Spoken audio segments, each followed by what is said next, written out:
Let's go, Ding. Another week, a new time. We are here on Wednesday, 6 p.m. Pacific, 9 o'clock in the East. Things keep on ratcheting up.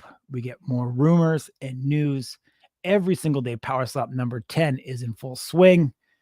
We still have the aftermath of the Dana White interview and everything that came of that. The views on it are going incredibly well. The feedback has been incredibly well. One of the most liked videos that we've ever had on our channel. So if you haven't had a moment to head over to YouTube and check out that interview, definitely do so. It's one of the most in-depth Power Slap interviews that you will ever see from Dana White up to this point, and talks about the roadmap and the trajectory for Power Slap in 2025. Ding, how's things in New York post-election?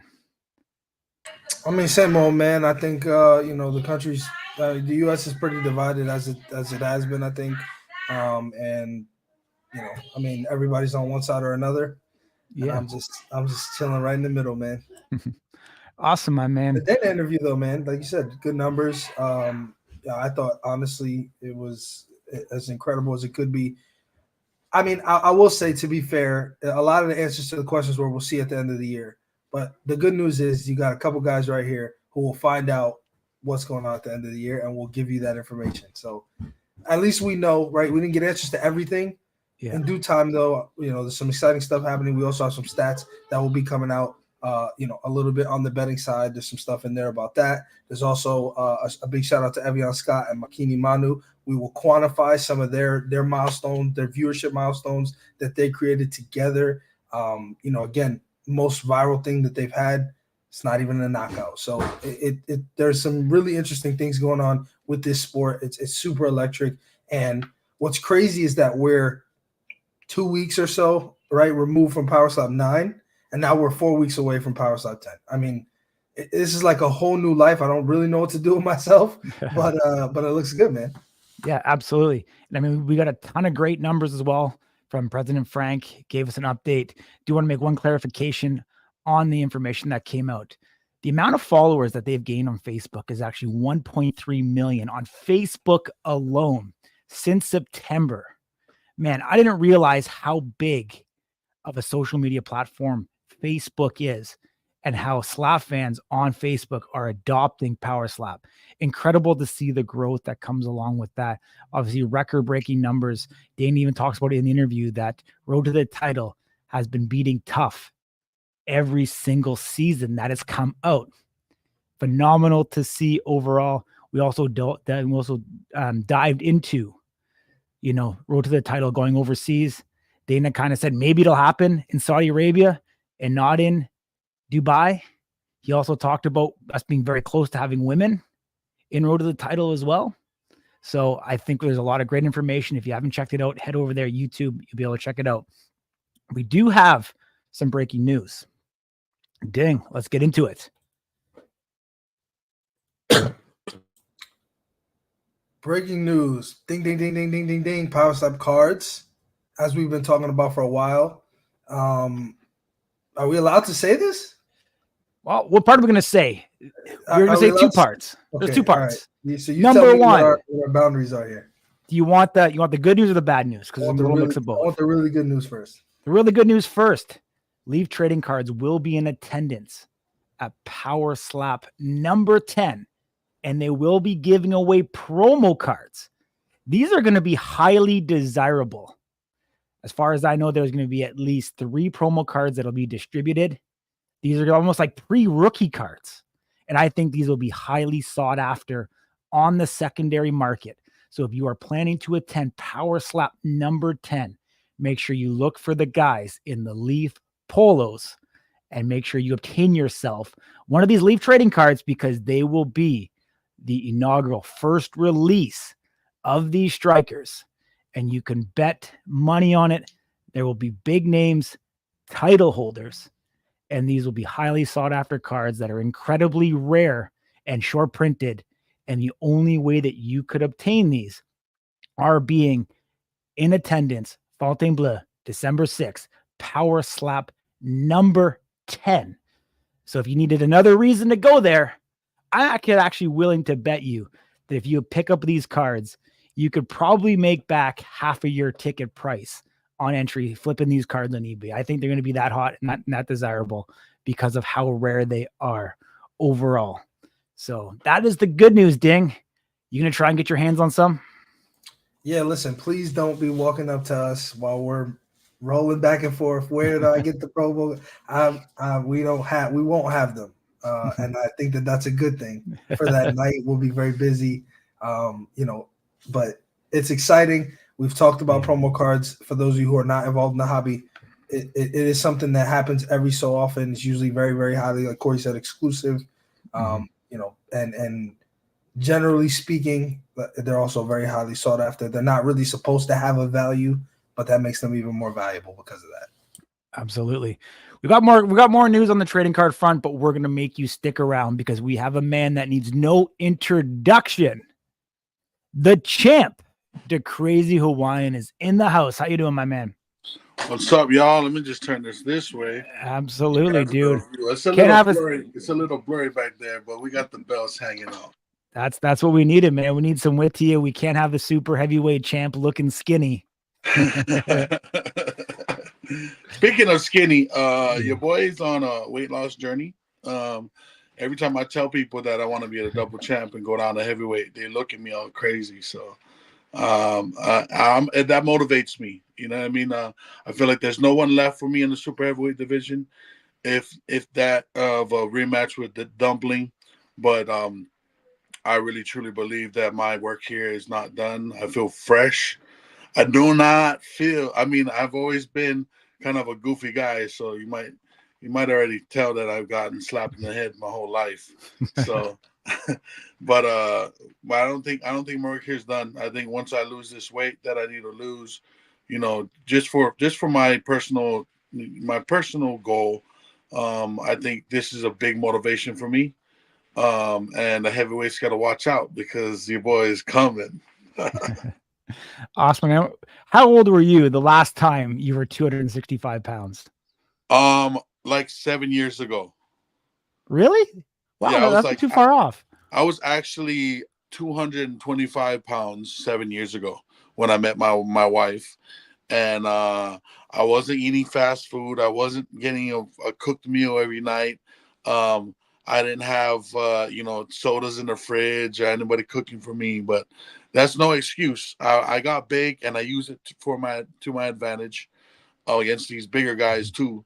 I think it's time to retire this big flesh suit and, awaken the real crazy Hawaiian, the real beast that's in it, and dedicate my my craft to my legacy and, back and forth. Yeah, well, I mean, you had an up close and personal interaction with Damien DeBell, Power Slap number 9. Obviously, he was your coach. I'm going to ask you 2 questions as it relates to him. 1, how was it to be coached by him? And 2, do you have any prediction on his match versus Dorian Perez? I mean, that's a throw up, to be honest. I think Dorian needs to get a lot more powerful to take out somebody like DeBell. I think Dorian, who has the ability to take the slaps all the way and go the championship rounds. It's really a toss up who goes first, and that first strike may be the deciding factor, because if the champ goes first, then we see a deficit on the betting odds and all that stuff, and we know that DeBell can knock anyone out.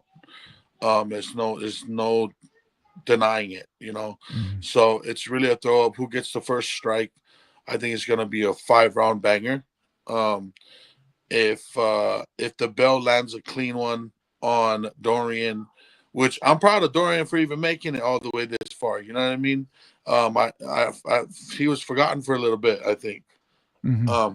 And then for him to get the call, man, I'm proud of him for just sticking in there. Hopefully he was doing something on the back end while waiting. You know what I mean? So it's really a toss up. Who wins a coin toss? It's gonna go decision. That's what I feel. Absolutely. Actually, I talked to Dorian today on the phone. He gave me a call when I was driving into the office today, and he's ready. He's been he's not working. He's been focusing on this matchup. He's ready, and he's feeling good. So it's gonna be a very great matchup to be able to see. What do you think the difference in the power between somebody like Dumpling versus Damien DeBell?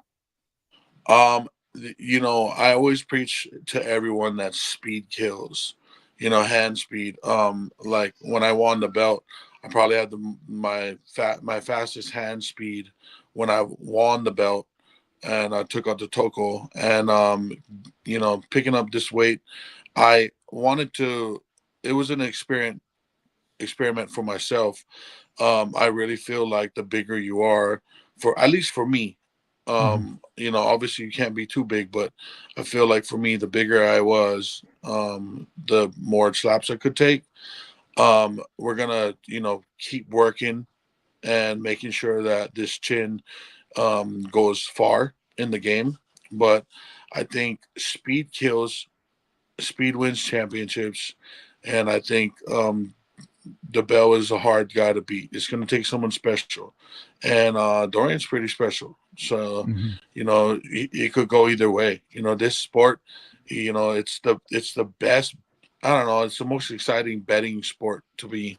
Everyone watches it for the knockouts, but if you're betting, I mean, I can just only imagine. I can't bet on it, but I can only imagine. If I was a part of that realm. And speaking of betting, we passed sports betting over here in the States, in Missouri. Nice. Congrats, my man. And we got Trump back. Yeah, definitely a bright future ahead. Sports betting in Missouri. Obviously, Power Slap will probably follow suit, and you'll be able to do so. A lot of good, betting news coming out of Florida as well. Power Slap just announced a brand new partner there. I wanted to kind of talk to you a little bit. I mean, we already talked about, the fight, the technicalities, at the post-fight press conference, and then even in the one-on-one interview we did the day after. But I want to kind of talk about some of the other nuances around Power Slap number 9, because, I didn't expect Dumpling to bring the energy that he did. Did it surprise you at all that he was able to come and match your energy and bark back at you when you tried to bite? It wasn't surprising. I needed him to do that. If he didn't do what he did, then I don't think we would be having a rematch. I think no one would want to see that. I think it creates a great story for a rematch. And I actually, I like how everything went down. He could not win any better. I mean, obviously you want a knockout, but they really need to start giving out like the Chin of the Night awards or something like that. Maybe we got to get that rolling, huh? What do you think? Absolutely. I mean, taking the slap is to me, taking a slap goes, it goes far. It wins you championships. Obviously everyone wants to get a knockout. I've currently defended my belt twice without a knockout. So, I mean, it was a draw. We need to see a rematch. That's all I'm saying. We need to see a rematch for sure. 2025 is going to be lit. I hear you, man. I mean, it seems from both sides, both of you weren't able to deliver the strikes that we've seen from you guys in the past. Even like the image I just put up of you there, it almost looks like you're guiding your strike inwards based off the actual chin placement. I don't have the image up of Dumpling as well, but even the strikes that he was delivering, wasn't that same, traditional trajectory that we've seen against Camille. That it wasn't a big sweeping, so I think they're definitely, neither of you guys really connected on the best strikes that you guys could. But, I think at the top, obviously that's what really separates, the top from the rest. And getting a rematch like this, I think makes a ton of sense for everybody involved. And, something obviously that we would love to see.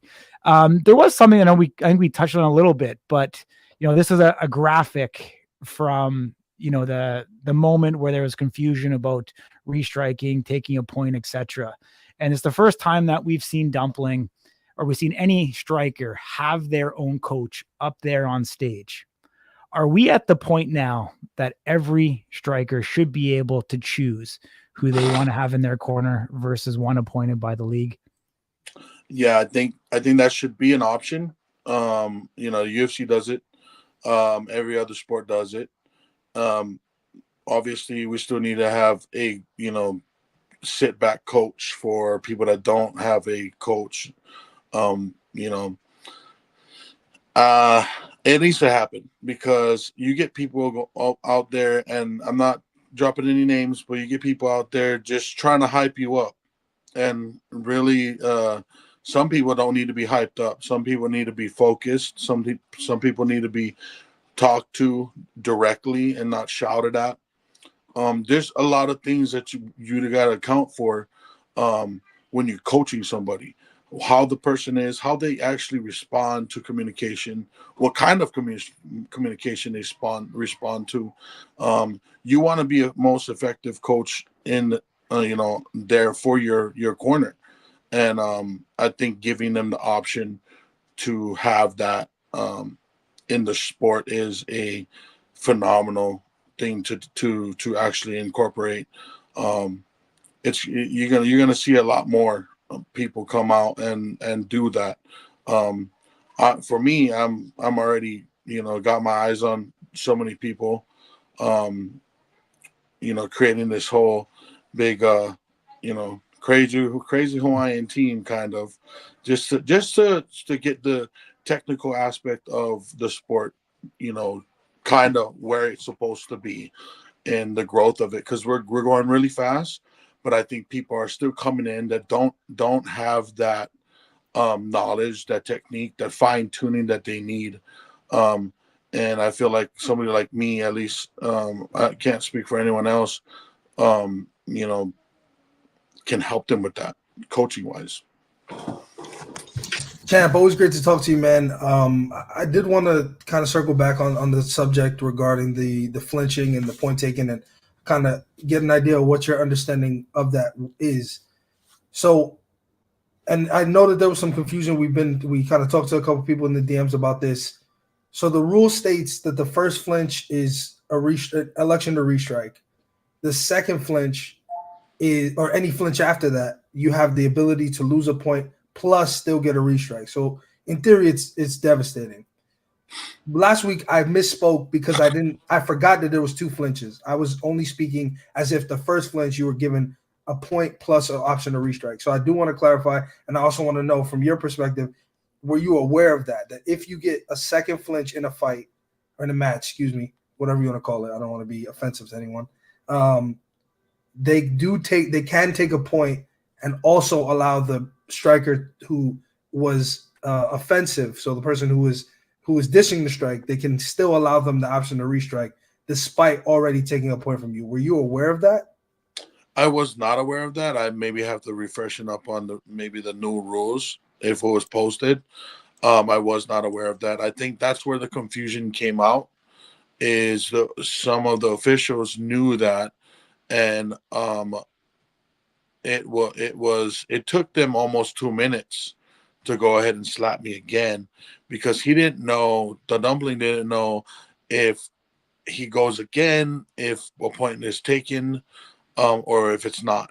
And I heard the officials saying that, the second flinch, you can slap him again, and there's a point going to be taken from. I heard that.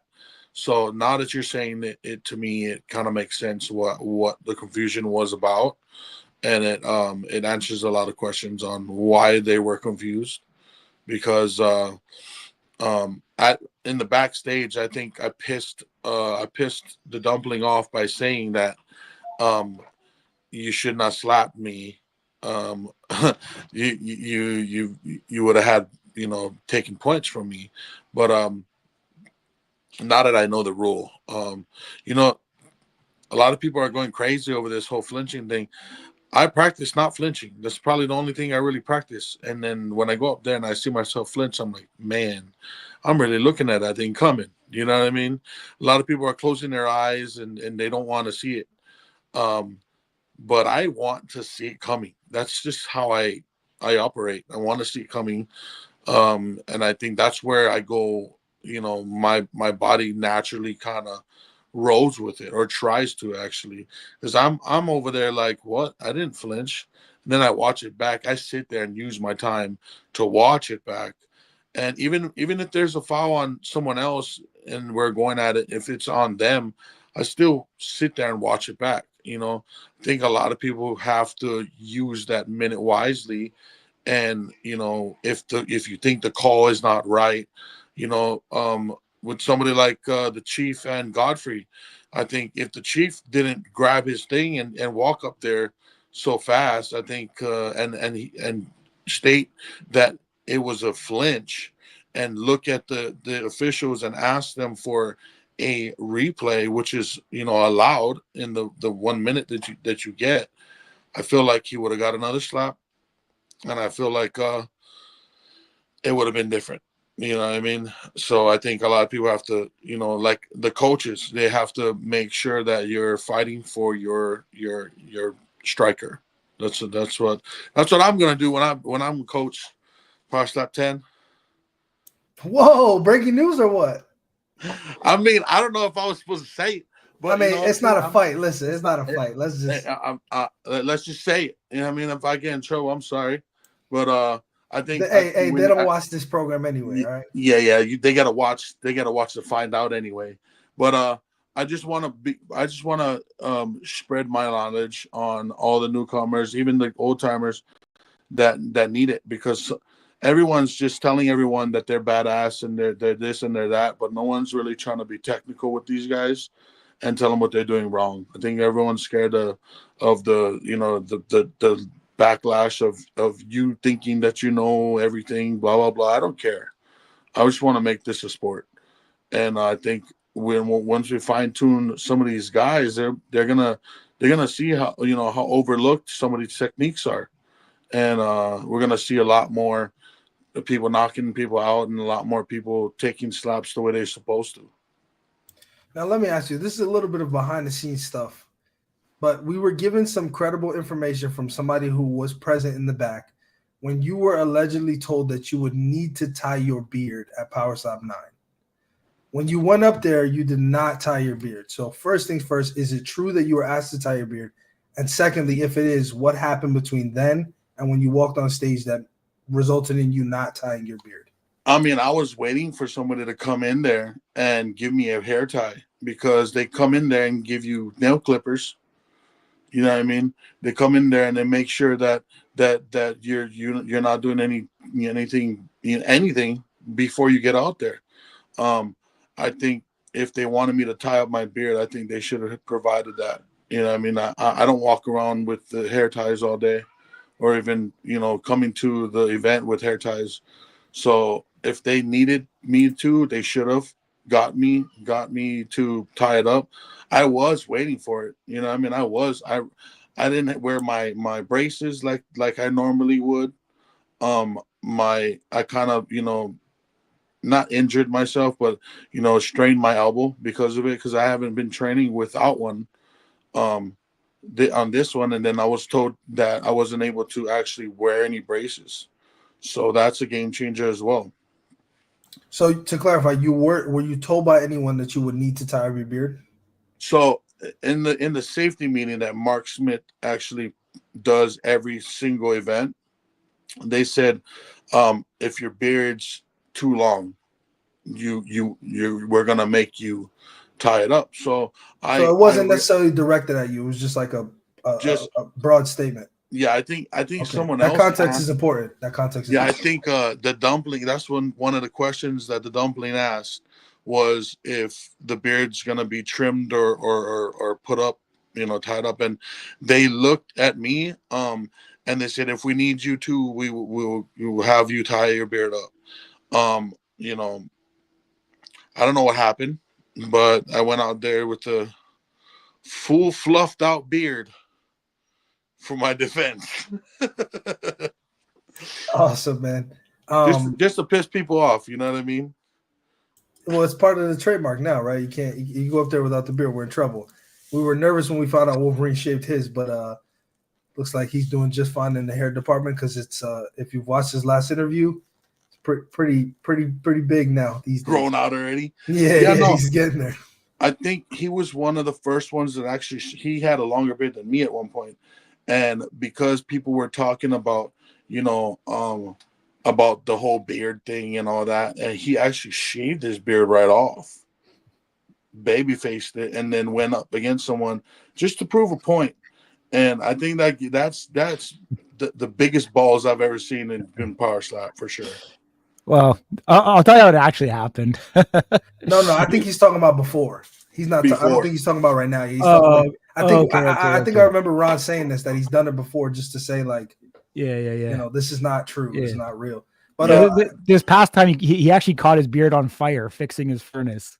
Which is why he ended up having to shave the beard off. You're gonna pay for that one, bro. But before you go, man, I always like to do this because I think it's funny. If this was a live show on a stage, you'd be leaving the stage and seeing what guest is coming up next. And I think this guest very well because you guys have given each other flowers a lot on social media. So I just want to give you guys the opportunity to sort of, high five and say your goodbyes as you exit. And she comes up to the stage. We have Mrs. Chelsea Dodson. Oh my God! How are you? That's Fams right there. Probably one of the hardest working females in the game right now. I appreciate you and everything that you taught me, and it showed. And you were talking about technical, and I was backstage listening to you just now, and I worked on that on repeat, and you taught me so well, and it showed. So I appreciate you. I mean, hey, we both got a draw, so we both need to run it back. We do. But they better put us on the same card too, though. That would be nice. Cole, it would. Yeah, that'd be nice. And I think the women's you guys need a belt. You know what I mean? For sure. It'll get there. More women are coming in. It needs to happen. But I mean, hey, we got to jump on a call again. Yes, we do. Fine tune, and then I'll see you guys on the next one. We'll see you in Vegas. Power Slap 10 coach. We'll be there. We'll be there. Power Slap 10. Here we go. All right, champ. We'll talk to you soon, brother. See ya. Chelsea, welcome to the program. This is your debut on Smack Talk. So we do this every Wednesday, 9 p.m. Eastern. We actually just moved it. It was Tuesdays.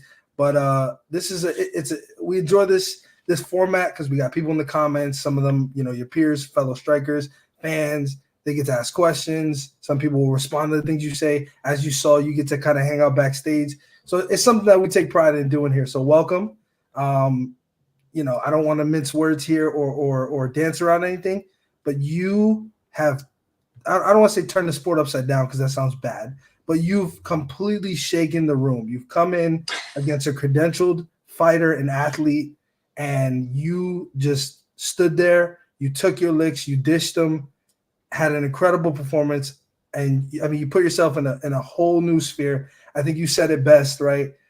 You bake cookies, and now all of a sudden you're this larger than life personality. Not only are you great in front of the camera, you're very comfortable, but you've proven yourself. You've gone up there and you've done what you said you were going to do. Obviously, it didn't have an outcome one way or the other, but to go to a draw with a person who's done this before, had a very dominant performance in her first outing, and is also has the history that she has, the name that she has. How does it all feel for you here today as we sit here? It feels so good. I was a huge underdog. Everyone was anticipating that first hit, like my husband, literally everybody. And when I ate that, they kind of freaked out and they were like, "Oh, you're really about this." And I didn't take it as a joke. Like I said, I was in for it and I was all for it. So it showed in my performance. I mean, everything around me was just noise, but I feel like I went out there and did what I said I was going to do. You absolutely did. And I think from your peers, I mean, the reception, I haven't seen a bad thing said about you. What is it? I mean, how does it all feel? Obviously, it's an unusual predicament because it's a new sport with a lot of people you didn't know. You just traveled halfway across the world to Abu Dhabi to compete against a person who has such a large name and history in combat sports. Obviously, I don't expect you to be starstruck. Your husband's a savage himself, right? John Dodson's the man. But I mean, again, you're all the odds are really stacked against you. You go there, you get the reception you get from all the strikers. You just talked to the super heavyweight champion who really is, the baddest man, if you will. And he's the biggest, he's the baddest, he's the guy that nobody can beat. So what does all of that mean to you as far as the reception you're getting from them, the advice, some of the outreach? I just feel like I just started, right? I feel like I'm learning more as I go along, like with the training and everything like that. I just feel like I can go very far in this sport, and I feel like I can dominate because my mind is mentally there already. I'm here for it. I don't care who they give me next. I'm just excited to do it again because I have no injuries or anything. I want to go out there and feel that feeling again. It's just a different feeling that you can't really explain, And getting hit, it wasn't fun, but it was fun. Like they were like, "What did it feel like?" I was like, "It was exciting." Like you can't explain it, your adrenaline's going so high, and I was like, "Oh crap, I really ate that." Like it's just a different feeling because fighting, like they're taking shot after shot after shot, and like with slap fighting, it's like shot for shot, So you're giving the power that you're getting type thing. And that's just my opinion for it. I just feel like more women are going to sign up and more women are going to get more involved in this sport where they eventually bring a title to 135 and 145. Maybe they'll bring a 125 division depending on how many women sign up for this. And we go from there. Yeah, this thing's on a rocket ship for sure. And we're all glad that you're a part of it. Regarding that, and this will be my final one before I turn it over to Corey. What is the reception for you personally been like? Meaning your social numbers, people reaching out to you, just things that have changed for you day to day as a result of all this. Really nothing. Me and my husband make like random dumb videos, so we get like followers and comments from that. A lot of videos are not a lot. A video of my debut on Facebook was trending yesterday, so a lot of people were tagging me and they're like, "Oh, it's getting a bunch of views, whatever." And I was like, "That's cool." I got like 1,000 followers from just my power slap debut, which was really cool. I need to promote myself a little bit better, just all in all around. But it's cool. It's different because it's me in the limelight versus my husband right now. So it's just people see us as a very power couple. So we're just going with it. 100%, Corey. Yeah, Chelsea, I mean, great to catch up with you again. Obviously, we've interviewed now a couple times, able to. I know, I'm so horrible. Dang it. Just kidding. No, I think one of the things that impressed me about you the entire time was how confident you were in your ability, not having a mixed martial arts background, but obviously being around it, for a long time. And one of the things that I thought was incredibly underrated with your performance was that you gained confidence every single round. You got better every single round. Can you talk to us about mentally what was going through your mind? Obviously that first one, at that point, you're like, I know I can take this. But talk to me about round by round that kind of happened, okay. like the building confidence. Okay, so your first slap, obviously you're just trying to deliver your slap, and I was like, okay, her chin was really tucked like this, and I was like, okay, I can't really find her chin. So I slapped her, and then I got slapped, and I was like, dang, I ate that. Like that was the first thing that went through my head. So then I was trying to talk to Alan in the corner. I was like, all right, I'm gonna wait this out just a second. It more or less shocked me that I took it that well, and then. So then I hit a little higher on the second one, but she kind of moved, right? So I was like, dang, I hit her high. But then they do that little replay and I was like, oh, she moved a little bit. So I didn't take full offense on my end. I was like, okay, she moved a little bit. Because me and the Crazy Hawaiian and John work on technique like so much. And then when she clubbed me, I honestly didn't even know she clubbed me. Like I didn't realize it was that bad until I saw like my face afterwards where she cut me so bad. Because your adrenaline's going so high, like you don't even feel it. Mm-hmm. And then the third one, at one point, I like blacked out, but it was because my adrenaline was so high, I didn't even realize I was slapping the third time. I didn't realize until we were together. I saw myself put my mouthpiece back in. I don't even know why I did that, but my husband was like, "You totally like blacked out. You could see it in your eyes." I was just like in the zone. I was like, "Okay, cool." Interesting. Yeah, I definitely didn't know that, from the match overall. And, people may not know, but like, there's definitely a very unique chemistry to you and John. Just as an observer from the outside, you can definitely tell he's your person and you're his person. And, the connection, the funniness, the, everything that makes you guys you, I think, the listeners and the viewers have never experienced. But, what is it like to actually find that person? To We're be yin able- and yang, honestly. Like, whatever I'm not, he is. and So and that's when you the had balance. pizza with us, yeah, like when you had pizza with us, like we'll finish each other's sentences and stuff. I'm like, oh, what am I talking about? He's like, you're talking about this. Like even in your first interview, like he even knew what I was talking about. Yeah. It's just awesome because he's such a awesome person to support me with everything that I've ever decided to do in life, and vice versa. Like once he got dropped from the UFC and then he went to other MMA organizations, then he went to bare knuckle. Like bare knuckle was kind of scary because we didn't know a lot about it.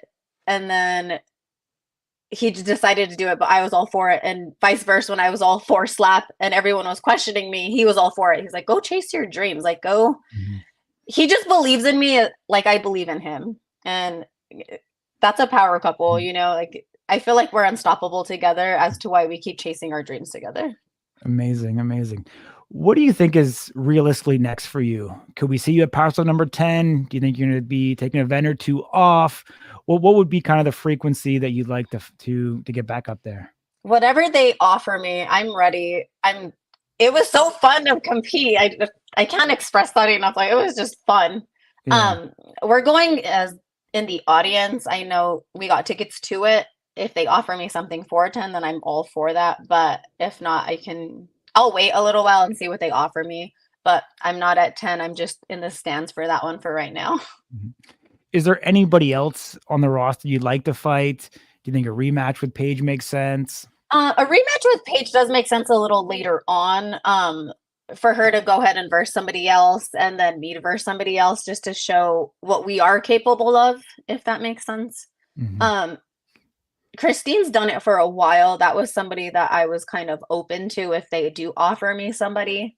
There's not a lot of girls in the division.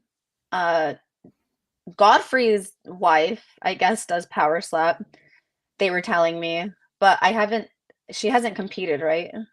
I don't believe I'm not so. sure. Yeah, that's what I'm not positive about that one, but I know she's a bantamweight also, but I'm very open to whoever they offer me. I have great coaches in my corner. Amazing. It's great to see. I mean, even seeing you, like I said, post fight sitting there, it was almost like you didn't want to take the jersey off. It was almost like you didn't want that night to end. So it really kind of showed, the true enthusiasm, that you have for it, your will and your determination, and with guys like your husband and the Crazy Wyatt in your corner, I'm sure you're going to, come back to the table with a revamped game plan. And very much so. And I'm sure the Brasa Power Slap won't shelve you for too long. So Frank, Erica, if you're watching this, Chelsea Dodson, you have her phone number. Give her a call. She'll pick it up and she'll take the fight. I will. I'm ready. So we appreciate you joining us. Hopefully it was fun. You started, I think it was your second interview you did on Slap News. Little nervous. Your second one got even better. And I mean, now see, there we go. Baby steps. Now you're doing live. You're doing live. So there you go. I know. I did better. I know. I was like, he said I was bad. I feel so bad. My bad. I didn't say you were bad. Not bad, but you said I was a hard interview, and then he stuck up for me. I said that? This way. He stuck up for me and was like, "No, I think she did good." I was like, "Thank you." Oh yeah. Thank you. See, you did. He said she was like the worst. Yeah, you did say that. I was like, she was the hardest one that I had to interview. It's an American thing. Canadians are haters. And I was all, what do you mean I was hard? Thank you. And he did stick up for me though. He did. But I'm a crap talker, honestly. I just have to give you a hard time because it was funny. Absolutely. All good. We appreciate you joining us, Chelsea. You're welcome. Thank you for having me. Okay. Bye guys. Take care. Take care. All right. Let's keep moving, man.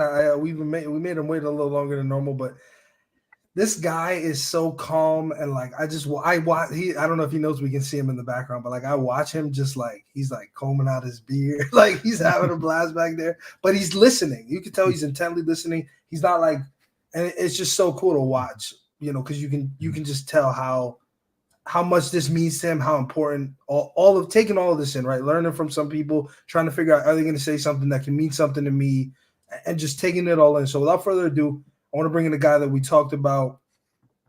I think it was last week, right? Last week was our return show. So, yeah, it was last week. A guy that really needs no introduction, but, of course, I'm going to give him one anyway. He's a butcher by trade, but also, you know, you could argue in some of his fights, he butchers faces. Mr. Branden Bordeaux. What's up, brother? Thank you for hanging out and being patient. Yeah, of course. How are you guys? It's Wednesday, another beautiful episode of Smack Talk, man. We are 4 weeks away from the, you know, I guess the first capstone event, I'll say, right? Number 10. 10 times this. We'll be talking about number 100. Yeah. So it's pretty exciting, man. First things first, let's start with kind of where's your head at after Power Slap 9? Let's get an update, right? A couple fights on there to pay attention to. If I count correctly, 3, right? The main event, the co-main event, the opener, and Azael versus Eddie. Where's your head at after just kind of through all 3 of those matches? Thoughts, just kind of initial stuff. Yeah, first and foremost, I know you guys had one of the first things you guys had asked me a few weeks back was about the Chief and Darren's match coming up. And I had mentioned in there that we hadn't seen the Chief take a shot yet. So it's hard to judge somebody when you haven't seen, you know what I mean, all aspects of their game. And then, you know, I know a lot of people's opinion, and myself included, I personally believe Darren had a hell of a flinch, you know what I mean, that first round. But outside of that, you know, the first time Chief gets touched, kind of gets put out. I mean, it was picture perfect, beautiful shot by Darren, you know. So, but you know, that kind of answered the questions. You know, with the Chief's chin, like we said, with the whole flinching situation, I do think that should have been called, obviously, and Chief should have had a second shot. If that would have happened, who knows? You know what I mean? Who knows what happens there? Most of my attention was obviously on Isaiah and John. And it kind of played out how I figured it'd play out. You know, I kind of figured Isaiah was going to go in there and probably get the finish. I said there was a lot of questions, you know, around John's shoulder and stuff like that. And when he hit Isaiah that first time, the first thing that clicked in my head when you seen him kind of do what he did, I was like, oh, there's the shoulder. I thought it was instantly the shoulder problem. You know, then come to find out, whatever, a day or two later, he was saying something about his wrist. But, you know, and I get it because he got Isaiah pretty high there. But, you know, with Isaiah winning that match, that's, you know, my attention's fully fixated on Isaiah. Yeah, and I mean, just again, I alluded to it while you were backstage, but how much attention do you pay? And I don't think we give enough, credit to this or have enough conversations around it. How much do you study film? Because you seem to really pick up on these smaller things, as if you rewatch things, you slow things down, maybe you isolate moments. How much do you watch film? And if the answer is a lot, I mean, what's the thought process? What are you looking for? Like, talk us through your process. I'm going to tell you, I study film as much as I work out, and you guys probably know how much I work out. It's quite a bit. So yeah, I do. I study a lot. I think that's just as important as the physical game, you know, all the mental stuff that you can pick up.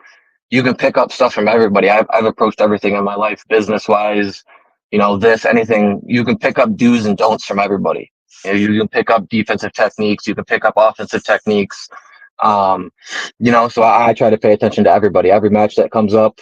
I've been watching Power Slap since the very first episode of season 1 ever aired. So I've watched it all evolve. I watched the guys evolve. I watched the techniques evolve, and I've just picked up on those things a lot. And that's why I personally think that I have what it takes to beat Isaiah. You know, we keep seeing these guys come in like, yeah, so Isaiah was finished twice up at light heavyweight, but he's come down. He's been on a tear. He's taken out 3 guys. He's knocked out 3 guys. We've seen those 3 guys kind of approach slapping Isaiah kind of the same way. Well, I'm telling you right now, the way to get Isaiah is going to be, it's going to be technique. You aren't just going to try to blow through his bowling ball head. It's going to come by technique. You're going to have to peel that chin right off the front of his damn face. You know what I mean? With all the studying and all the stuff that I have done and I've seen and I've watched, I firmly believe that I could be the one and will be the one that can take Isaiah out. Yeah, you see, obviously, this is kind of the elephant in the room. Our buddy Fab picked it up. It's either you or it's Azael.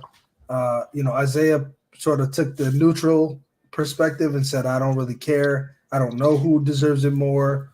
You know, unfortunately for you, recency bias is a thing, right? Of course, the most recent thing that took place. But there are some arguments that I think Isaiah made good ones, right? The differences between the way you fought Eddie versus the way Isaiah fought Eddie, right? But also the differences in your history, right? The fact that Isaiah has lost twice, has been knocked out. Like, there's a lot of things that he brought up that do make sense for both sides. Yep. Where are you at with the whole thing, and what's your case for why you should be next? Well, that's, I think myself and Isaiah is not only a better match quality, I think it sells better as well. You look at Isaiah and you got this champion, like I said, who started out 0-2 at a weight class above. He's dropped down. He's taken out these last 3 guys. He's knocked him out. Doesn't look like, anybody can take him out. He's had a hell of a chin. And then you got this undefeated contender coming up who we know has a hell of a chin. I've been through 4 matches. I've hardly taken a step backwards. You're selling the champion versus undefeated prospect. You're selling the Isaiah's power versus my defense. And then when you get into the match itself, I think me and Isaiah could blow the roof off a place. It's not going to be. I don't think. I know Isaiah's not the type, and I'm not the type that you're going to come out there in one shot and put us away. You're going to have to grind. It's going to be a grinding match. You're going to have to be smart. You're going to have to be technical. I think it's going to be a longer fight, and I want to be the one to drag Isaiah into the later rounds. Show my chin. I'll bring him into the later rounds and see if he can keep taking them. And like I said, I've got some techniques and shit up my sleeve that I really think that I can be the one to take Isaiah out. I wouldn't be so confident. I'm so confident myself because I know what I do. I know how I prepare. I know how I study. I've watched every one of these guys tons of times. When I have free time or I have what little free time I can get, I'll be on Rumble. I'll be watching matches. I go back through. I watch all the live matches. When I pick up on things, I'll sit back and rewind and watch things over 100 different times. Like I do, I pick up on little things. And I think that's another thing that separates me from a lot of these others, is the studying and picking up on little things. I've preached in numerous stories and posts about, my dedication and everything that I have to this is second to none. And that's exactly what I mean is by doing things like that. Awesome, man. Final question for me before I turn it over to Corey. In MMA, there's a lot made of the difference between 3 rounds and 5 rounds, right? It's an extra 10 minutes of cardio that you have to use, right? The damage. We don't really talk about it much in slap, but it is an additional 2 strikes at a minimum, assuming no, defensive fouls. Yep. How big of a difference do you think it is for somebody like you who has not competed in 5 rounds? Is this something that you have to consciously prepare for, or do you feel like it's sort of, 2 additional slaps is not that big of a deal?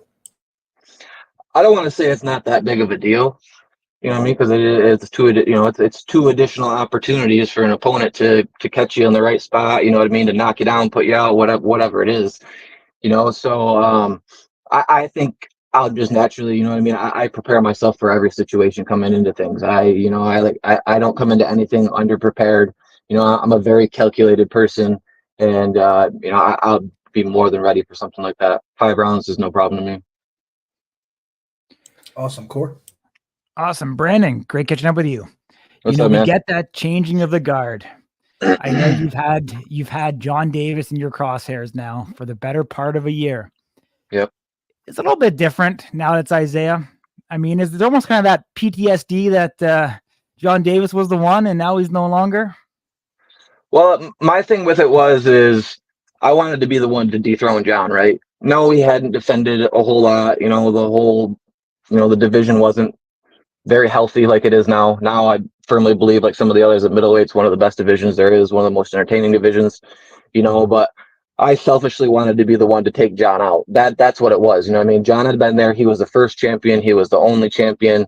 So to me, that's what I was chasing. I was chasing to take him out. Well, now we have somebody who took him out. So now my attention immediately flips to who took him out, because the ultimate goal is that title. I'm not in this, and some other people might be in this just to take part. I'm not in this to take part. I'm here to be a world champion. I'm here to be the best. And that's damn well what I'm going to do.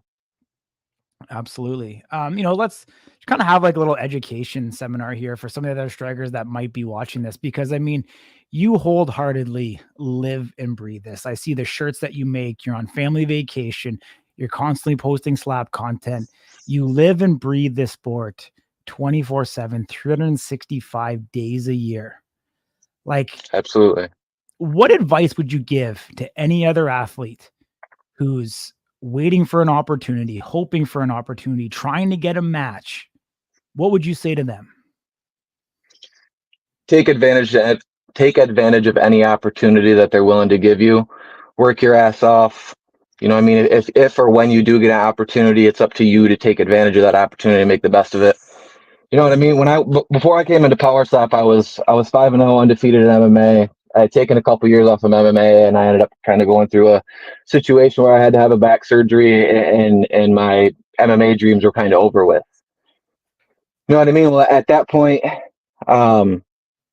you know what I mean? I didn't know what the future had held or anything like that. Well, when Power Slap had came around, I had just been saying that whole time, I just need an opportunity. I need an opportunity to do something. I know what I can do. I know who I am. I just need an opportunity. So when this opportunity popped up to me, now I am going to do everything I can to take advantage of this opportunity. Whether it's the promoting yourself, whether it's the working your ass off, you know what I mean? Absolutely anything that I can do to get to the highest level to be world champion. Because I don't want to sit back in however many years from now when we're done doing this and be like, fuck, man, I wish I could have gave just a little bit more, or I could have pushed a little bit harder, or, you know, I could have spent a couple more days in the gym, or I could have worked a little bit more on technique. I don't want to have any regrets. You have one shot when you get into this. You have one shot to succeed and make this as big as what you possibly can. It's 100% up to you. If you don't work your ass off, the chances are it's probably not going to happen. If you go in there and work your ass off, there's no substitution for hard work. And that's for anything in life. That's not just this. Go in there, work your ass off, and make it happen. Absolutely. Great advice, man, all around. You touched on something earlier. You talked about the welterweight division, a year ago, kind of not being the most exciting division. Obviously, we had the great state of the welterweight division. You were on it. Middleweight. I almost feel like the welterweight division is now in that spot. Obviously, we have Anthony Blackburn, Emmanuel Muniz at the top, but we haven't had a lot of relevancy lately after that. Do you think that's a fair assessment? And what do you think needs to happen to inject some life into that welterweight division? Yeah, I think it is a pretty fair assessment. Honestly, the middleweights have been an exciting division. We're deep now. You know what I mean? Erica's exact words to me, shit, back in like April or whatever it was, she had just said that middleweight was going under a complete, transformation of the whole division. Well, look what they did in those few months. They transformed the whole division. You know what I mean? So it could be the same thing down at welterweight. Was there any matches at 170 on Abu Dhabi card? No. That's what I said. I don't think there was either. Just some movement, maybe some movement. I know there's a few guys, towards the bottom that haven't had matches in quite a while. I mean, you get a couple matches, you get a couple guys that go on a run, or I'm sure season 4 is not too far away. I know season 3 just got done, but season 4 is probably not too far away. I thought we possibly heard something about end of March, early April. I don't know if I'm, just hearing. So, maybe there's a couple rising contenders that'll come off that show that'll make things, exciting in that division. I'm not saying that the division's not exciting, but you know what I mean? There needs to be a couple more people injected into it, or a couple more people have matches and go on a run. You know what I mean? Get 2 or 3 matches in a row underneath them. You need somebody to be more exciting outside of just those top couple guys. Yeah. I mean, there's some rumors circulating that AJ Static Hints potentially dropping down to that division. And I've also even heard Wesley Drain as a name been thrown around to drop down. So some guys that can follow him. And I also know, I mean, obviously he's in title talks right now too, but I know Azael is also, mentioned when he was done with middleweight, he had some things he wanted to do at middleweight, and then he was also talking about going down. So yeah, I mean, if you throw in guys like that, they go down to the division and instantly make an impact right there in the top. Well, now all of a sudden you've got 4 or 5 guys where, that are right there all towards the top, making things awfully exciting again. Absolutely. Are we going to see a Power Slap 10? Will you be in attendance? To be determined. I don't know. We'll see you. Let's go, my man. Come on, buddy. I just piped you 365, man. You got to be in attendance. We'll see. Possibly. I'm going to cost you a G note for joining the show. Yeah. Awesome, potentially. Man. Yeah. I mean, pleasure as always, man, having you on. We appreciate you joining us. Thank you. We like giving you the opportunity, as we do for all the strikers, to be able to voice their thoughts, their opinions, continue to grow their brand, and reach new audiences that we have here at Slap News. So Most definitely. you always have a home here. Stay in touch, my man, and hopefully we see you back up there very soon. Thank you guys. And then heads up, we've got some announcements coming out next week. We've got some, I've seen the crazy there drinking that old school energy. So we've got some announcements coming out next week, and we're working on some big things. So we'll see you guys soon. Awesome, man. Take care, dude. Appreciate it. Thank you guys. All right. A lot to unpack there. Great show. Great guests. Wait. I've been waiting for a long time to show this because I almost forgot. I need everybody to know that this happened because it's hilarious. This is Evian Scott after getting hit by the Hawaiian Hitman. And guess what? He is not wearing a mouth guard. And I asked him, and he's like, yeah, no, I was not wearing a mouth guard. I don't know how this happened, but I thought it was hilarious because I believe PowerSlap reposted a clip of this. As you know, Evian's chin is impeccable, particularly at super heavyweight. And it was just funny because I'm like, is he not wearing a mouth guard, or is his mouth guard like resembling a set of teeth? So I was like, let me just ask him. I asked him. He's like, no, was not wearing a mouth guard. But how did that even happen? Like, the ref has one job. He has one job. Make sure the guy's got a mouth guard. That's really the only thing he's got to do. Yeah, I'm sure he regrets it. He was probably vibrating a little more than he wanted to. Yeah. Anyway, sorry. Go ahead, Corey. I Interesting. apologize. Yeah, no problem at all, man. Yeah, I mean, Evian Scott is one of those cats, obviously, that we had very high expectations for coming in. We've seen his defense. He's been a guy that's been circulating, going viral for taking a slap, and his emphatic roar that he gave on Road to the Title Season 2. Actually, I found Evian Scott is actually getting a tryout with the new form XFL. The Seattle, I believe they're called Sea Dragons. So he's going to try out as a defensive end for them coming up here, I believe, in probably January. I think their season starts a week or two after the Super Bowl is finished.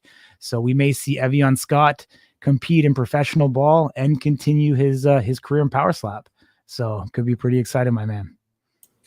Yeah, man. I always love to see, it's essentially their ambassadors, right? So as these guys go and they do other things, whatever that may be, whether that's going on a Power Slap education tour, like a guy like Anthony Blackburn, or partnering up with some of these brands that have similar visions or are in a similar territory, right? Old School is one that I see a lot of people are getting involved with. It's all important for the growth. And again, I mean, if you just look at the followership across the board for these guys who compete, and I think for Chelsea particularly, as somebody who debuted at 9, I may eat my words on this, but my assumption would be you'll get a better result, so to speak, or a better outcome from an event that's in America because it's an American crowd, right? It's people who are in Abu Dhabi, I'm not sure, where they were all from. Like, do they utilize Instagram? Are they affluent that way? Like, I just don't know. So to hear 1,000 followers, maybe if that's in the US, maybe it's 2,000, or maybe it's not. Maybe I'm wrong, but my assumption would be that number will be a little bit more inflated for a stateside event. Yeah. So, I mean, I got an update from Frank that 1,500 spectators in attendance in Abu Dhabi. I can tell you from being there, a lot of the spectators were from, Europe. Obviously you had some locals, but different, spectators from Europe that are there for the UFC event that wanted to come and see Power Slap for the first time. A lot of new followers, to the sport itself. But I will say one thing is interesting is that the Crazy Hawaiian, I was shocked of the amount of the Crazy Hawaiian fans that were in attendance. And we know it wasn't his family. So it was actual real fans supporting him on his side of the actual stage itself. And, Dumpling as well had a good contingent of Russians there as well, supporting and backing him. So overall, but I don't know what's going on in America right now, but everybody seems to be on this Ozempic kick or something. First off, we got the crazy Hawaiian saying he's going to go from 420 to take on Damien DeBell at heavyweight 265. In the comments, we got Damien DeBell saying he's going to come down and take on Anthony Blackburn at 170. What is going on with these guys? Is everybody, hitting too much, hitting too much wacky grass down there, or what's going on? There's the Ozempic going strong. It's the good stuff, man. It's the good stuff. Must be mainline that Ozempic. Or hopefully something, hopefully none of these guys are taking Ozempic. But yeah, I mean, look, if a guy if the crazy, here's the truth: if the crazy Hawaiian goes down to heavyweight, it's massive, right? Because one, nobody believes he can do it. That's 160 some odd pounds almost, so that's number one. Number two, if the bell goes down to welterweight, it's also massive. So I mean, listen, if you clear out your division and you want to do it, whatever it is you want to do, I think it's probably a stretch to jump down multiple divisions. But even the bell going down to light heavy or going up to super heavy or the crazy coming down, like all of those things do make things interesting if they can do it. But if you're stepping on a scale at 420, I think we're a ways off from that. So we'll shelf that talk for now. I don't know that the crazy Hawaiian's in this sport for long enough to get down there. I don't. That's just the truth. 7 years wasn't that long. Like I thought he was going to say since he was like 12 years old. Like I thought he was one of those cats. I mean, if you look at like how big of a human structure he is, like I could see him, rolling to high school, pushing upwards of 280 plus pounds. So I was shocked to hear 7 years, to be quite honest with you. So, I mean, maybe it's definitely doable. You have to make a ton of life changes to be able to, drop that weight. But I mean, we've seen it happen. I mean, Hunter did it, and he's here in Power Slap. There's been a number of I'm forgetting some guys right now, but there has been other examples of guys that have dropped a considerable amount of weight to come in the best shape of their life. Wes as well. Yep. Man, Wes, buddy, we love you, buddy. We love you, Wes. Don't get mad at me. I didn't forget about you. You forgot him. You keep popping up again. How dare you? Forget this guy, man. Absolutely not. Yeah, I mean, listen, if we take the 7 years and we say, hopefully it doesn't take him 7 years, but let's just say, he's 33 years old. He's not getting any younger. The weight's not going to get easier to get rid of. I don't know. I've learned not to doubt anybody and never say never, but chances are, like, if we had an over under on that, I'm probably taking like, plus 250. It's not going to happen. Yeah. I mean, he likes the dumplings too much. Yeah. Cause we've eaten their food, right? When we were at Power Stop 8, we ate the Hawaiian, like kind of the sort of Hawaiian traditional dishes. And I can tell you, it was not, I don't know that one, he's going to put that stuff down. And two, I can tell you it's definitely not going to help him get down to 265 pounds. So there's that. Absolutely, my man. Power Slap number 10. Anything we can talk about there? Any news, any updates thing? I know you've got your pulse on things. I saw that I don't want to eat my words here, so let me just make sure I can pull this up before I start saying stuff. Where's he at? Come on. Anybody say they're fighting without their opponent? So I think Joshua Newsom had mentioned this publicly that he was expecting to compete. This is an update from him while we were sitting here. That he has not heard anything about a matchup. However, that does not necessarily mean that he is not going to compete. So we'll keep an eye on that. There's some rumblings out there. Of course, we don't report on rumblings or speculation. It's not what we do, unfortunately. But I can tell you, if some of these rumblings are true, then we are in for an even more electric night than we originally thought, despite there being 3 title matches. I know the Crazy Hawaiian just publicly announced that he's a coach, which is incredible.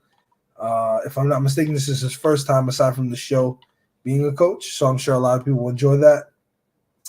But it does make me kind of curious, who is going to be the opposite coach. Not that they need to be, competing or anything, but it's an interesting idea because, I mean, could you do like a Robert Trujillo? Sure. Now you can do Allen. The Bell you can't do because he's competing. So does the crazy coach the bell now? I mean, that's pretty cool, right? It's interesting for sure. I mean, I'd like to see who would be a good coach that would be interesting. Do you have any update on Robert Trujillo? Because last I heard, he got on a plane heading to Abu Dhabi, made it to New York. Unfortunately, didn't make it past there. Do you have any update on him and how he's doing? Brandon's a savage. He's in the back again. Look, I gotta blow him up. Look at him. He's in the background screaming at the. Just a little insider info. Listen, it's coach. It's a coach. I don't think it's that big of a deal. I don't think anybody's gonna get their head ripped off for it. But that's an interesting one. If that's the case. Those are two high level coaches. I like that a lot. Since you're here, just hang out with us, man. Let us do our thing. But Corey, you're good. Trujillo, last I heard, Robert Trujillo was feeling better. I don't think he got a call for 10. I don't know for sure if he'll be attending, but it seems like all things point to they're looking for a championship match for him. It probably will not take place on 10 if I had to guess. Just the timing, right? We already have 3 title matches. I'd expect that, quarter 1 next year, but he's doing okay. I can confirm that. And you know what? I'll probably see if we can get him on the show here in one of these coming weeks to get his thoughts of the division. And also, you never know, there might be a lightweight fight on the card or two. And he may, there might be something he might want to watch. And it definitely can be interesting. Brandon, thank you for giving us a little bit of that information. Okay, anytime. Anytime on the story. So we're not. So it's not like you. It's such a secret per se. I'm not leaking the information. At least there you go. He started it. I will say though, obviously this is not in Abu Dhabi, but we did see, and I don't want to put anybody's name out there. I don't want to blow anybody up or make people feel like we're, knocking them or anything like that. But there were a couple people who were, potentially stepping in to cover this or that. And it seemed like passports were a big issue when it came to Abu Dhabi, but just readiness. We talk about it on this show. You don't know when your opportunity is going to come. So it's important for you as an athlete to just be prepped, right? You know when these events are, even if you don't think you're competing, it's smart. If you want, ready. If you want to make some good, earn some good favor, not only with the promotion, but also potentially put some extra money in your pocket at random. And a guy like Alan Klingbeil, sure, he was coaching, but we also have heard, that he offered to fill in for the Russell Turpin fallout. So there's a lot of different ways that you can throw your name in the hat when something bad happens. It's something that happens frequently in the UFC. It's not unusual. So I would just, I want to score that point home. Like, look, this is at the end of the day, this is an opportunity. I think Dana White says that quite often, and you have to treat it as such.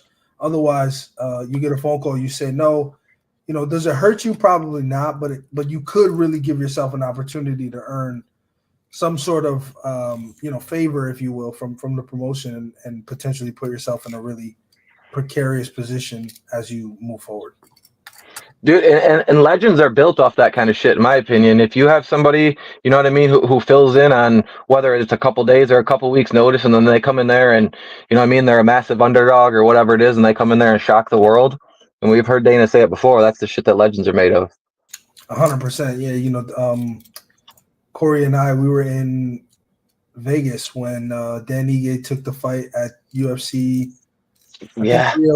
303 in 4 hours notice. Yep. He almost won. Yep.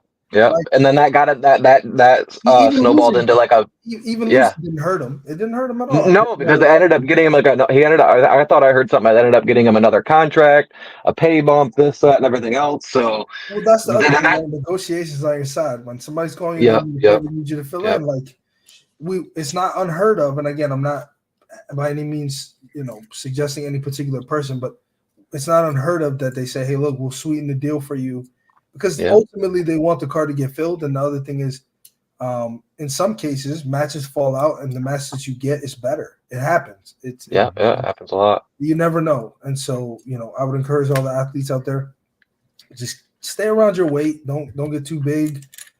Stay ready. And then that's what I've said, you know what I mean, since I've started talking to you guys in the beginning was, you know, especially for the newer guys coming out of the season, or, you know what I mean, whatever, off the show, or if your phone hasn't been ringing for a little while, stay ready. Because the last thing you want to do is, oh, my phone hasn't been ringing, I haven't had an opportunity for a little bit, and then them call, and even if it's on the last, you know what I mean, what if it's only a couple of days notice, and you're like, oh shit, here's my opportunity I was looking for, but I'm too far overweight. Like you said a few minutes ago, if you know an event is coming up, just naturally start bringing your weight down a little bit. Just stay within relatively close. So if that phone, you know what I mean, if that opportunity does pop up, great, jump on it. You know, like I said, go shock the world. Who knows what, you know, who knows what the hell could happen? Go put some money in your pocket, go move yourself up in the ranks, whatever it may be. Mm-hmm. And get your passports. There's Yeah, we had, like Petty said, there's an event in Saudi Arabia on January 30th. we got that. For the love of God, get your passports. We got that damn email. Yeah, Had it been what, April? Like, yeah, I think your deadline was April or May. Like, you know what I mean? For them to, so there's not, everybody got it. So there isn't too much, unless you can't physically get a passport, there isn't much of an excuse to not have your damn passport. Yeah, and listen, I'm not going to dumb anybody out, but I do know of a person who got their passport, an emergency passport. I think it was a 24-hour turnaround. Yep. So if you want it bad enough, it can happen. And I know that there was some efforts made by some people at this event. You know, kudos. That's great if you offer, if somebody calls and they say, hey, I don't have a passport, but I'll get one today. That sounds wonderful, but the call just came in now. They need an answer now. Right. Because people are waiting to board a plane to go to Abu Dhabi. So, you know, even though it's good faith, you're willing to jump through some hoops, drive a long way to go get, like, that's great. But just if you just have the passport, then there's no problem. There's no real barrier that I'll accept as to why you don't have your passport unless you're not eligible for one, which is a totally different situation. Right. There shouldn't be much of an excuse for getting the passport. I mean, shit, for everybody who's on the roster. You know what I mean? My little brother who comes with me to all the power slap stuff ain't never had a passport. You know what he did when we went and got the email? He went and got his damn passport because he knows he's tagging along with me if or when I go out of the country. So, you know what I mean? He even went and got his damn passport when I got the email to go get passports.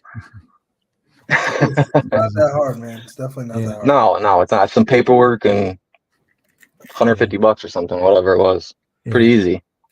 But circling back on Dan Ige, he wasn't too fond of me asking him power slap questions in his post-fight press conference. See him in Abu Dhabi, and he still wasn't very hospitable there either. Probably one of the most sour guys I think I've met in all of the UFC, to be quite honest.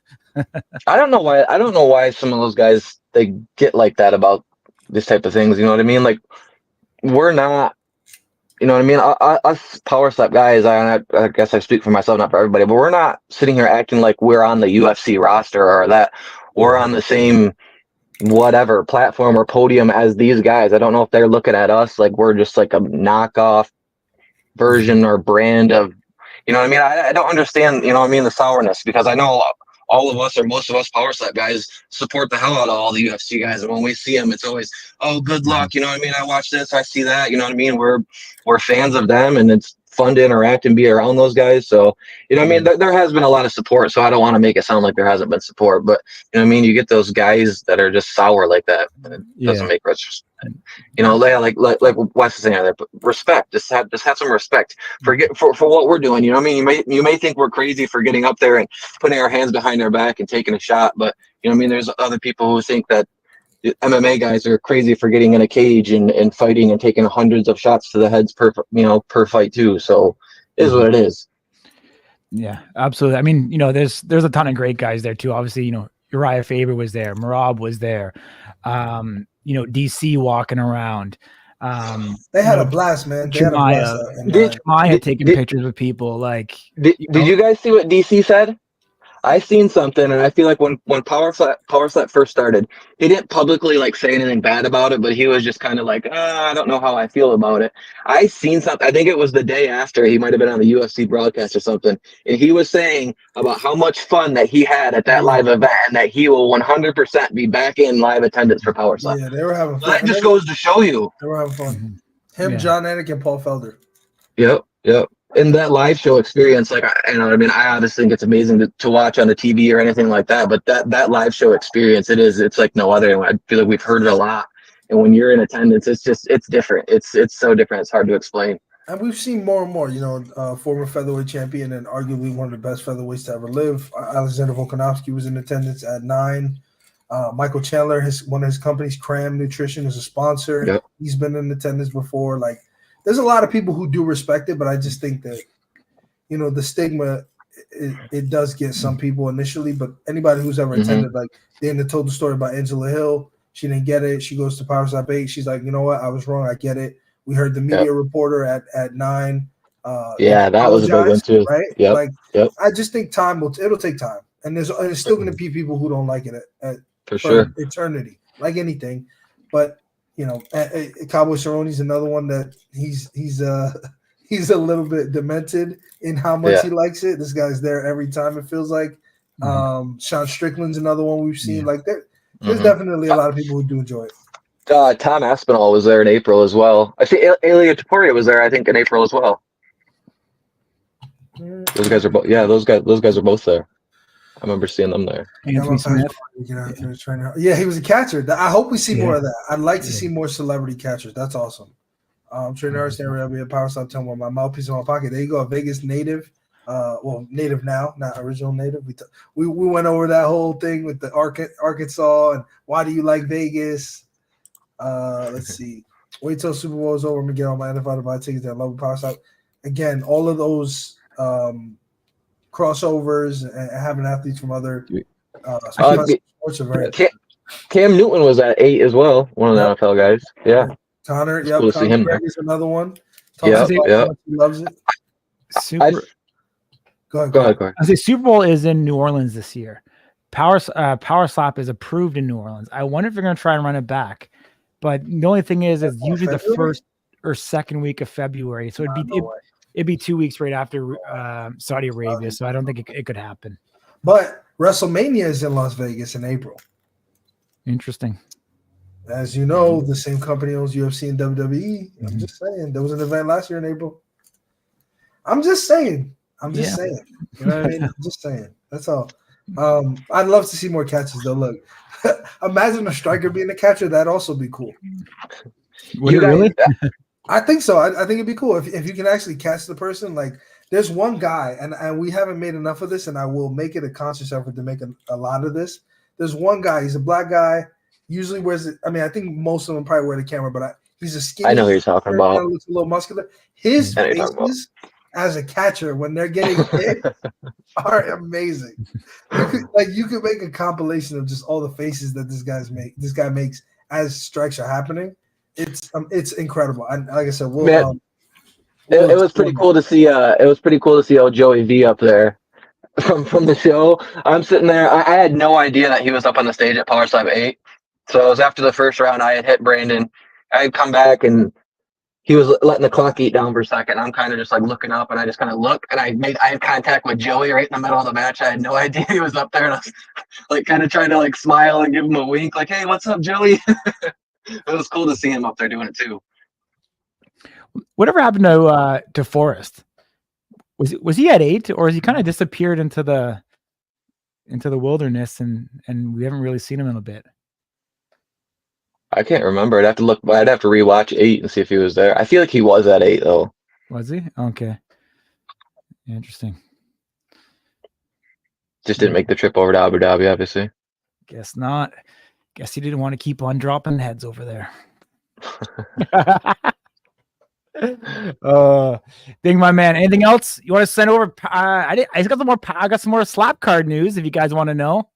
I kind of absolutely a little bit earlier, but first and foremost, let's kind of talk about. I got to figure where I'm at here now. Let's talk about this. Actually, Slap News is running a Jason Herzog autograph card giveaway. It ends tonight at midnight. We're going to be giving this bad boy away. All you have to do is follow us on Instagram, like the post, and tag somebody in it. We're giving away this Jason Herzog auto. According to Ding, the refs don't do autos anymore. So these keep on getting more limited as the time goes on. So head over to Instagram if you want to enter that, if you haven't done so. And we'll be giving this away to one lucky fan. Bordeaux, we know we've had you as part of the autograph signing. We know that you're going to have a trading card. I Yeah. gotta break the bad news, my man. The cards have been delayed to January. Push him out a month. Didn't you say possibly December before? It was December. Yeah, it was right up until early this week. December That's not too was the bad though. I mean, push it's they were trying a to few get out. weeks. Yeah. Yeah. Well, we won't talk about that. It was September originally. So, but we'll Oh, leave that there. okay. We'll just leave I that. only heard December. I didn't hear the September. CJ, if you're watching this, I haven't forgot, buddy. CJ from Leaf. Not calling anybody out. Just saying September was original, but we'll give him another month. Why not? Save your money. Save your money because January is going to come real quick. CJ's a good dude too. I like him. Absolutely, man. Absolutely. He's from Michigan as well, so that's kind of cool. Oh, is he? Cool. Yeah, there's only like a handful of us, that are around all this stuff from Michigan. Gotcha. Awesome, my man. Well, I appreciate you joining us. It's been a blast. Another week, 1 week closer again to Power Slap number 10. I think you should make it out there regardless, my man. And love to catch up with you, have a meal, whatever we can do. Yeah, I'll have to see what I can do. Running a business kind of makes things a little. But the nice thing is I create my own schedule, so maybe I can kind of adjust some things, move some a week ahead, a week later, and maybe I'll be out there. Yeah. I hear Anthony Blackburn might need someone to wipe the sweat off his face, so maybe you can fill in. Michigan boy. Yeah. All right, guys. Hey, I'll gladly help out my other Michigan boys. Absolutely, Branden. Take care, man. We'll catch up soon, okay? Thanks, guys. Have a good one. All right. Bing, there we go. Any parting words before we sign off? Is there anything that we missed? I don't think so, man. I don't think we missed anything. Check out. We've got Wolverine interview up. We've got the Vern interview up. The Bell is coming. You know what? I think actually Manny's going to come first. I'll be in Vegas ready. There you go, Raiden. Raiden's showing up. I believe Manny's going to come first. I think his interview is going to go out first. Since we did a piece with the Bell before, like right when matches got announced, we'll give the Bell a little break. But we'll have another interview with him coming out as well. As you guys know, I mean, we do the whole card generally. So as we start to hear some more matches, we'll be happy. What's the final count? We know 7 minimum. They alluded to maybe more than that, that's awesome. That's awesome. I mean, it would have been about 5 weeks between 9 and 10. 10 and 11 is a little bit of a wider gap. Something closer to 8 weeks, with 10 happening at the beginning of December, 11 happening at the end of January. We can't really disclose anything further than that. Again, there's rumors, there's things that make sense, but I would think our sweet spot, our cadence will probably be about 5 or 6 weeks between events. They'll need a little bit of a recovery from Saudi. I don't think you see anything in February. You'll probably see something, later on in March or early April, I would guess. Absolutely, my man. All right, dude. Let's wrap it up. Once again, we appreciate everybody who's listened to us knuckleheads all the way to this point. Like Ding said, we've got a number of interviews coming out this week, so stay tuned to the channel. Follow us on social for all the breaking news as it comes. And as Ding alluded to, we don't report on speculation. We only report on things that are factual. And so if you see it on Slap News, it's legit. Until next time, Ding, stay good, my man. Stay healthy. And we'll be back at it same time, which is our new time, 6 p.m. Pacific, 9 p.m. Eastern on Wednesday for Smack Talk.